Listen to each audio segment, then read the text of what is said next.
Bonsoir à toutes et à tous et bienvenue sur Eurotech Télévision dans le Congo en marche. Le Congo en marche de ce lundi 24 février 2020 a pour titre le général Delphin Kiyimbi est le numéro 1 de la DEMIAP et le bras fort du sénateur à vie Joseph Kabila.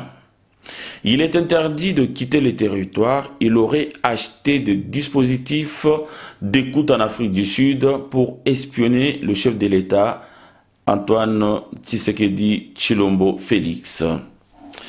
Le général Fall Sibakwe, commandant de la 3e zone de défense convoquée à Kinshasa lui aussi, le DG de Safricas, M.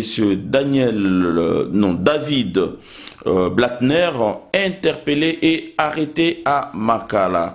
À son tour, le DG de l'OVD, Benjamin Wenge Basubi, interpellé de la même manière que l'interpellation a été faite aux responsables de la société Gret 7, les Chinois qui étaient sous-traitants dans ces dossiers de construction de sauts de moutons.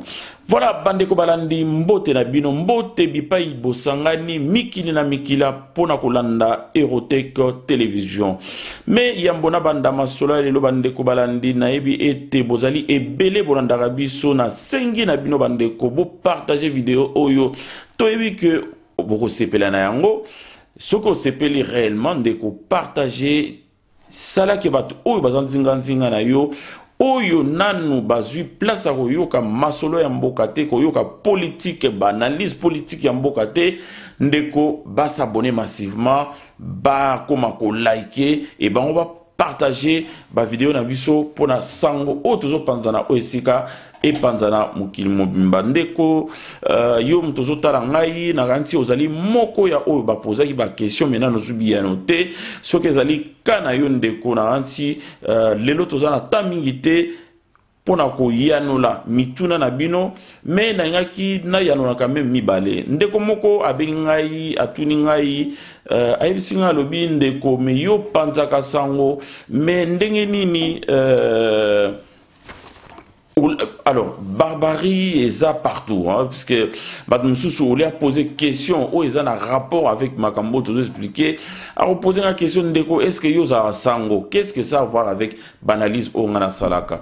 Est-ce que Yosa Sango, puisque tout le monde a manette, Ndengola ta manette, donc c'est vraiment de la bassesse. C'est vraiment de la bassesse. Bon, on a Sangote, Ngai, Nazali, Jean Pouilly, bon, on a sa étude Oyoboebi, pour la binote Boebi, Kolandanga Mikona Mikolo, et puis, bah, on a très des séminaires T, Natanga, nulle part dans séminaire, donc on a ça Sangote. C'est pas puisque je porte des lunettes que on a commis Sango. Mais aussi, Ndekomo a posé la question Ndeko, Yozo Zelani ni posons à Kinshasa. Bon, alors, le roi Chatumba. Alors, Ndeko, na hansi mtuaya poto, bamsus baya classe, bamsus baya koluka, bamsus baya politique, batu ao baya mnamtoza na dossier ni a na poto. Donc, so muninga zongi, pour na kaya politique, quand ça que les gens Jean Poya zongi Kinshasa, a que la politique. Ndeko, so qui réellement, autant la vidéo, ils ont la sima ya masolo na biso, tanguto na sisaka émission na montage au monde a très bien que ngana sala informatique ce qui causons à Kinshasa ndeko to kende pour accompagner président de la République to ko tonga bekol na mayele otozui awa to ko accompagner président de la République to sala ba montage ya ba site internet to sala ba montage ya ba tout ce qui est informatique et ça la ba réseau et ça la ordinateur toko sala yango pona ko accompagner bana mboka oyo bazali très limité na technologie biso tozui quand même ngolu ya otanga awa to kenena yango biso to kende Kinshasa te pona ko luka misala puisque bandeko o baza déjà na chômage baza ebelé donc biso to kende pona ko pesa bandeko na misala to kende te pona luka misala na Kinshasa na kanisi to komi vraiment esika yo lingaki alors pona ozonga na maso na biso ndeko bino atbolanda ngai boyeba ete président Félix Tshisekedi a Salaki voyage, hein, le 14 si ma mémoire est bonne, à Salaki voyage le 14 avril 2019 na Lubumbashi. À Salaki voyage wana na avion régulier Congo Airways. À Kendeki Lubumbashi pour la toute première fois pour que nous visiter ba on peut ça merci na ndenge ba compagnie qui na campagne ndenge ba yamba qui ndenge ba facilita qui ndenge ba vota qui na kata Lubumbashi mais tant le président comment na mboka Lubumbashi akitaki le roi Moutounionso puisque y a voyagé qui na vol régulier il y a Congo Airways akitaki aleka qui partout où yo mututu il fallait qu'aleka aleka qui liboso ya douane et douane boy ba très bien que ça na maboko ya DGM donc et si ya komaki alakisa mikanda lo kwa mututu ou ya kita en avion mais tant on a bima alakisa mikanda mboka alakisa qui carte je crois carte de lecteur et puis alakisi na ba mikanda onde balakisa kuna. Alors, on a déjà batuna qui na bandeko oyo bazaiki ko contrôler mikanda ba mais yoza président de la République très bien mais pourquoi ozo l'accès mikanda président ici bon abino nazali citoyen avant d'être président de la République. Alors bandeko pourquoi on a pesi bino exemple wana ezala ki mukolo wana au président qui est dans Lubumbashi ndé mukolo président pesa qui vraiment pouvoir na DGM a pesa qui pouvoir na direction générale de migration pour bango ba ko contrôler mutu tout quel que soit son rang social. Donc bon moni qui a l'accès qui déjà ngandakisa yangwana bozomona lelo contrôle et comment na DGM na ndenga kosana te biso to banga kala to banga aner melelo DGM est commis likolo ya aner puisque au DGM asai na mikolo muke kaka intouchable za société l'impunité eza société na kata Congo soko o tamboli libanda mibeko yeba ke o mukamate bande ko balandi tolandaki ba magistrat ba prêtaki serment tant que magistrat prêta qui serment na ko bima na bon na salle ba poser qui ba question ba mais bon alors au sortir de cette cérémonie alors eloko ni vraiment ya motuya o bo retenir et cahier de charges ni bozo vraiment pour na rosam ça na bino réponse ya magistrat oyo bandeko ya ba journaliste en ligne ba poser qui a répondre à lobby et longa na ko sabino ba prison fongwami pourquoi puisque ba prison ezaki akokangama ba prison na kati ya prison mutu nyonso akoka kokota prison te lokola nani kuluna lokola moteki nguba lokola moteki pondu lokola moteki masanga te prison ezaki réservé na batuana mais na moi lelo mutu nyonso tel que soit son rang social donc place dans la prison bande ko na kanti bolanda ki avant départ Tshibala Bruno Tshibala azaki premier ministre avant ya kende atika ebonga na ilukamba abongisaki luzumu achango babengaki yango hôtel 5 étoiles abongisaki yango kitoko makasi mais boyebite na tindaki abongisa luzumu abongisa ba pavillon wana abongisa prison wana achango vraiment na ba normes européennes boyebite na atindaki ya salango tomonaki tango nani ministre de justice kala mingi te aroti ko réflexionner pavillon 8 ya makala soko tali pavillon 8 ezali vraiment remise na ba norme ya ba poto mais boka ntate ke za po batara ba kuluna ezate bacha ba teki makasu mais loko wana ba bongisa ba yeba ke non bato oyo toza benga bango ba intouchable po balongola bango na ba condition na bango mesana ko vivre te puisque bon vivre na ba standing mo boy mais standing wana ba ko vivre en mais de l'autre côté mais na kata 4 murs pour ba comprendre bato oyo bakanga innocemment bato oyo bakanga tina moi lelo mtsu bazana bazo croupir na kata ba prison bazwa jugement mon côté bazwa batkala rozwa convocation mon côté ba se présenter na ba tribunaux ba vivre en ba sentir yango ndenge ni prison ezalaka bande ko pona ozonga na maso na biso le général Delphin Kayimbi numéro 1, il y a DEMIAP. DEMIAP ezali service de renseignement oyo ya militaire. Ndeko wana azali ko mubongisa, comment ko mubongisa pour voyager à Kende Afrique du Sud. Mais lo ka bosana ki ezali que non Afrique du Sud on a zo kende makambo na bazo landa banda kala bayebi makamuni na sala kana kati armée. Ndeko wana na kati armée Delphin Kayimbi musala ne ezalaki olia sala musala pona pays po sala musala pona bana mboka yazo sala musala pona ADF azo sala musala pona banguna yangwana to bana yisabino na ba émission na biso na ba maître Chura Mboma na ba docteur Mboke armée na biso eza infiltré jusqu'au plus haut niveau de l'état. Et donc, batouana bazana kat armée, ba pesi ba on va poser la responsabilité bandeko, ba on va tekaka d'information. Ndeko yo Delphin Kayimbi, azo en Afrique du Sud pour nanini. Yango ngai na ninga vraiment soki information na yango, bato ba lobi likolo, bo éviter ono batie en résidence surveillée, mais batie les pourquoi ba pétissier à en Afrique du Sud. Ndeko yo azala qui vraiment espion na kat armée.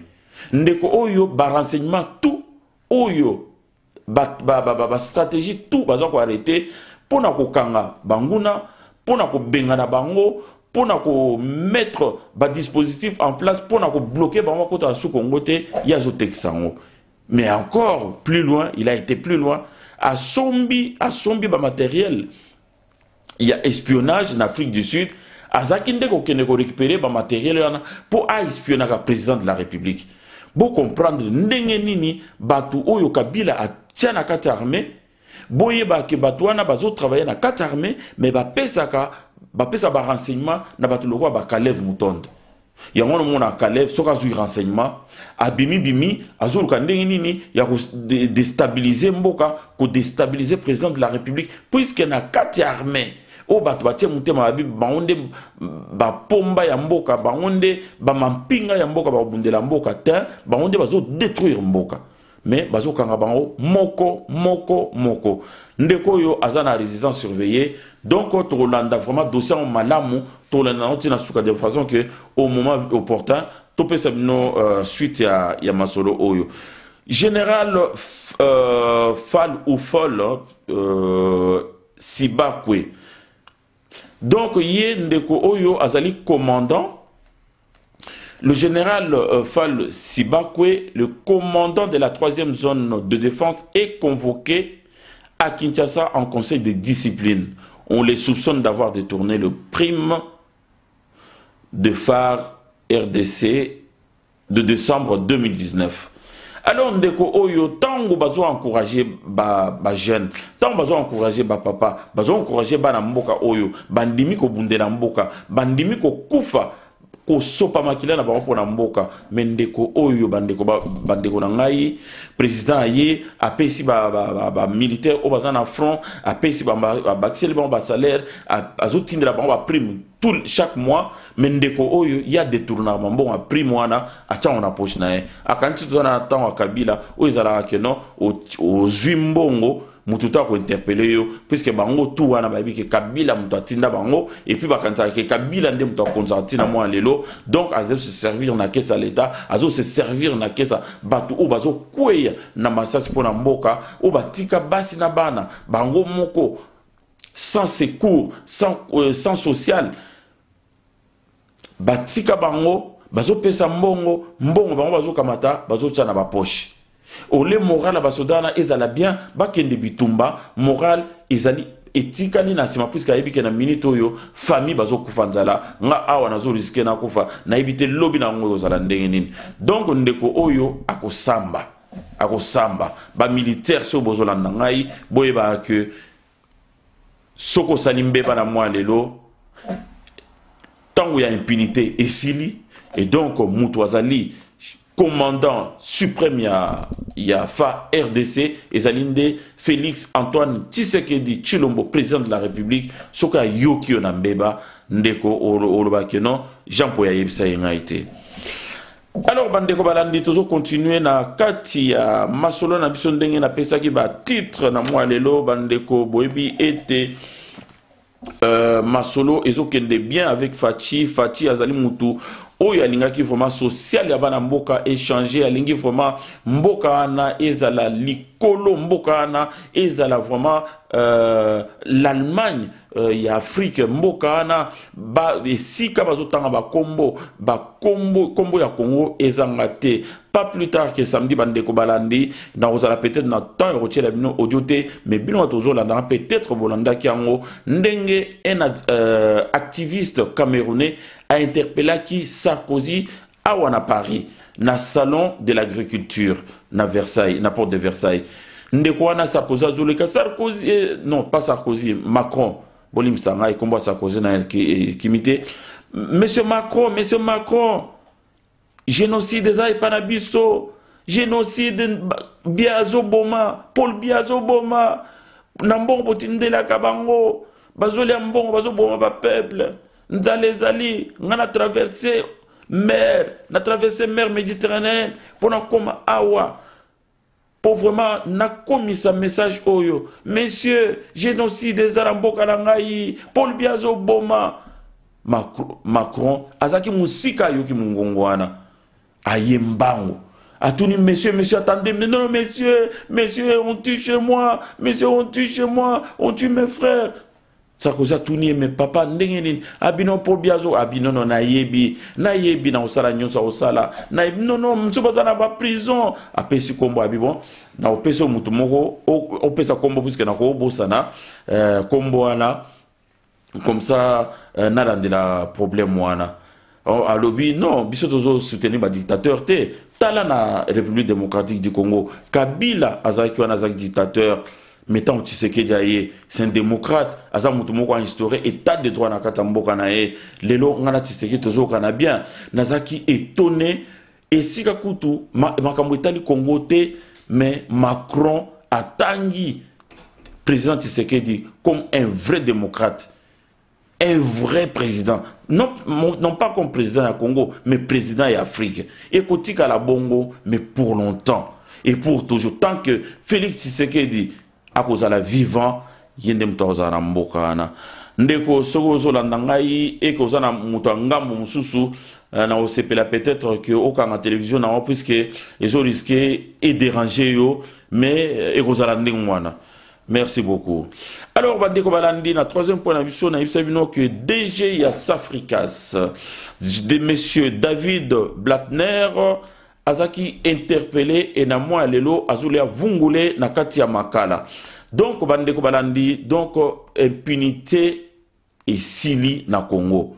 Donc babandina na batuana oyo bazaki ben touchable oyo bazalaki que non Kabila mutachake place wana akoko bougete puisque bandeko oyo bakabila wana bango bachaki batuna bango de façon que ceux qui ba bon outil à gauche à droite ya ba aide ba ko se servir ceux qui ba bi non Fonds monétaire international atindi pour batonga banzela bobona boye bango ba récupérant et comme ya bango résistance aux attaques puisque mbongo wana leki na maboko batu o bango bacha. Mais M. Blattner, Andimagité, a la nationalité américaine, mis à part partenariat privilégié tous en États-Unis, mais Ndekwana à Kemakala. États-Unis est un pays de droits de l'homme, États-Unis est un état de droit. État de droit, ndenge fonctionne les États-Unis, et ndenge président Fachi, alingi état de droit, et établi dans le Congo. Trump doit contredire que non au Kangi américain. Américain Salim Beba, Azana Kata prison et dossier à suivre. Donc, boyba ke bakoko ya moko. Ndeko soko yebi ko tala ngai na yebi ke botala ngai mikonze bele botala ngai soki ozali na esprit wana nu oya ya hier ya ko yibaka ya ko zo mbongo ya peuple puisque za mbongo contribuable lelo na moi lelo ba koma ko zo impôt à la source ndeng basala na ba poto mettons yozu impôt à la source wana bazu 15% par exemple il y a salaire à monto et za mbongo contribuable et puis ba on a caisse à l'état yoke ko zo alors que banzele silité alors que bapon ezo bukana alors que masango ezo pola na bwende moyen ba kota oza ta puisque nzele salamité yo kamati mbongo wana ya banzela ukamata cha na poche ndeko ozali mokangemi oza mokangemi na ebisio. Donc voilà, et état de droit yango wana s'établir malembe. Alors bandeko bolandaki ndeko oyo DG ya OVD, Office de voirie et drainage, c'est comme ça. Et monsieur Anna Benjamin Wenge Basubi azaki interpellé naye na sous-traitant naye entre autres grec 7. Ndeko wana expliqua qu'il a zulia munoko to mona bazo poser ba question sur la munoko non ndengeza wana salizo salama ba zula kisa ba geste to mona qui visite dernière visite à président Fachi na ba sot mouton ndeni ni azulia munoko azo expliquer pour na olaxa que non azo sa musala alors que musala ezaki na point mort. Mais ndeko wana ba interpella qui est boye ba ke batu tout wana bazwa ki ba marché neti tozo wana na Safricas. Safricas c'est très rare combo puisque ce temps toujours qu'on a Kinshasa. Safricas de simba ki ba banzela ba simba ki ba pont ba bloko nyoso ya minene Safricas mtoza salango. Mais nzoka nde sacrifice aza suna matériel te. Safricas aza suna ingénieur te. Donc azu au moins sur 9 marchés où ezaki ya banzela azwa ki 7 marchés mobimba. Yo yebi ko za na paute, oza na tracteur te, oza na ebité ba matériel na ba pelletier, so ba pelletier so ba nini, oza na ngote, mais ozu quand même marché. Ozo faire travailler bateau. Bateau na boyebi bande ko balandi que na kata ba chinois bande ko na basala musala malonga te. Kamata zero, boaka. Mais na ko boaka na bazo boaka ba n'importe quoi et n'importe comment. Yangono banon mona banzela ba sali lelo mbule beti ale mabele zelo tout ale eke na kalamu. Pourquoi? Puisque musala ya malonga ezate batuana basali passe na ko peuple congolais batuana bazali batu ya ko punir sévèrement batuana il faut pas servir d'exemple na batu bakanisa que non Kabila nde mutu azo konza, Kabila nde mutu azo dirige, Kabila nde mutu azo komande batu ke non, soki ba pesi mbongo sa msala, oko sala yango te puisque ngande mukonzi. Mais total sikoyo akendo bimisa tipu wana ya Safricas, akendo bimisa David Blattner na kata prison. Poto yeba ke di yende mukonzi. Ako obima na prison so ba moni ke non, ba pièce à conviction exatée. Mais si on dit que dans quatre dossiers, bazan convaincu que il faut et salama et go salama. Bandeko oyo ba pesa ki bango ba travaux belé. Au vidéo no tozo sala entre autres nani nzela ya tout saut mouton ya Pongabi na des bonhommes. Moussala et banda même pas. Même baso tout chambon. Ozo mona comment bako ça en esprit ya moto webi fati c'est un ranger hein. So moni ba tenue militaire oyo ba militaire o ba outi formation o ba outi na Israël o ba outi na Égypte bazo lata ils a tenu ba rangers wana donc ils a combo o bazo benga nango fati bon mone yuma te puisque akomota la batu boye fonction de mon sala que azala ninga zana minito mais c'est aza yaya aza vrai yanke aza vrai kinois donc oko sa na fatite boye ba ke bakola la muke so ba bandi likolo boye ba ke bako servir un exemple so ba bandi likolo bon yo mtoza na se ndeko bikapende misala elali makasi likolo moyibi na Congo. Alors réaction sikoyo ya ba député tala bato ba aventurer au batinda na kata parlement ba kena parlement ba défendre ba miyibi. Oh non ndenge komu ezawana et komi ba règlement des comptes. Oh non sokinde nini. Alors donc na conseil de ministres je lis au conseil des ministres du jeudi dernier. Quelques ministres soutenaient la suspension des enquêtes judiciaires lancées, craignant le dérapage, chantage et règlement des comptes. Un autre ministre a exigé de son collègue de la justice des enquêtes aussi sur les scandales sous Kabila. Nansine de Kouana a bossani que bakolandelaka bato OVDT, bakolandelaka bato Safricas te, bakolandelaka bato ya Grex te, bakolandela bato tout, oyo azwaki ndaka mutu, oyo azwaki mwasi ya mutu, oyo azwaki voiture ya mutu, oyo azwaki lupango ya mutu, oyo nyonso wana bakolandela bango moko. Bolandi yango na nsele ministre urbanisme akende kuna. Donc lotissement mobimba bazwa yango mbongo ekendeke na ministère na maboko ya mutu, mais mbongo wana ezouta na bandako ya leta, bandako ya leta wana batonga lotissement wana na mbongo ya leta po ete mbongo eza lokwa awa na bapoto oza na ba HLM ou bien ba maison sociale. Na kati ba maison sociale wana yo ozo futa mbongo, olo futa par exemple na je sais pas moi au Pied-Voie ou bien na logement francilien comme en France, mais yo ozo futa na ministère wana pe mbongo ozo ke na poche ya moto oso monango. Donc ba dossier eza ebele mbongo ekangami partout. Et puis, bisika nyonso mbongo ekangami, bisika nyonso mbongo ezao servir pour entretenir ba foyer personnel, ya ba ministre, ya ba député, ya bana ya ba si ya ba nyonso wana ikozonga e okota na kesa leta. Donc voilà bandeko oyo bozo kanisa keno bato akabila bozala intouchable à jamais, en tout cas bolongola esprit wana. Ndeko na komo kende vraiment na suka masono na biso na ngansi nazaki na moi makambo ya repartager na bino pona olakisa ke vraiment impunité esili. Donc mututu a ebi kaza anti valeur, mututu a ebi kaza maboko milai, mututu a ebi ke azo respecter bien l'état te, bien balinga te.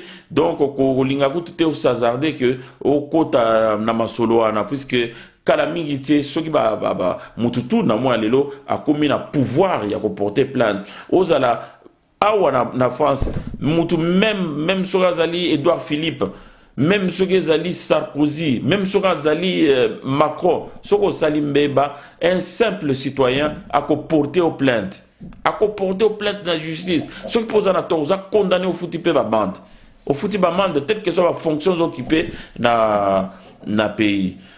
Donc voilà à peu près ce que j'avais à partager avec vous. Bandeko balandi, boyeba été Congo na biso bonga, Congo na biso ke malembe et nyonso wana pona ko zongsa Congo vraiment sur le rail. Ezali likambu ya yom to talanga, ezali likambu ya ngai moko ngam na olobana bino biso nyonso to simbana soki vraiment ndenge na ota olobani bandeli ete utaki awa otangaki ba classe et que na moi lelo za na Kinshasa cha mayele nona au profit ya République démocratique du Congo. Soko tanga ba classe luka musala oyo koko mboshe bandeko na biso poto bimana kata chômage, to bimana na mendicité, to bimana na ba souffrance bandeko boto za na motema ya kolinga. Soki bataki opemela mukonzi po sala ozana te po osala pona profit na omo pona profit ya famille na o travailler pour la profit à République démocratique du Congo, puisque ce qui est République est mati valeur obsoto luka ke ba considérer sur l'étranger, ba ko considérer sur ce ba bi que mboka na biso tozali bien, mais ce qui yoke na moyibi o uti poto pour que nous voix na Kinshasa ou bien aux na Kinshasa au kanisi fati alobakate alors ba magistrat ba osa mtsana bango ndenge balobaki la prison est ouverte. Alors, ndeko na commis vraiment na leur à conseil, moi conseil mouké Vladimir Poutine ou azali président ya Russie. Alors, quand un Africain devient riche, ses comptes bancaires sont en Suisse. Il se soigne en France, il investit en Allemagne, il achète à Dubaï, il consomme chinois, il prie à Rome ou à la Mecque. Ses enfants étudient en Europe, ses tourismes s'effectuent au Canada, aux États-Unis ou en France. S'il meurt, il veut être enterré en Afrique, au pays natal. L'Afrique n'est qu'un cimetière pour l'Afrique. Comment développer un cimetière? Bandeko, Ezaki Lobasuka, Nzambe Abatela Bino, vous partagez vidéo, vous s'abonnez massivement, vous s'abonnez.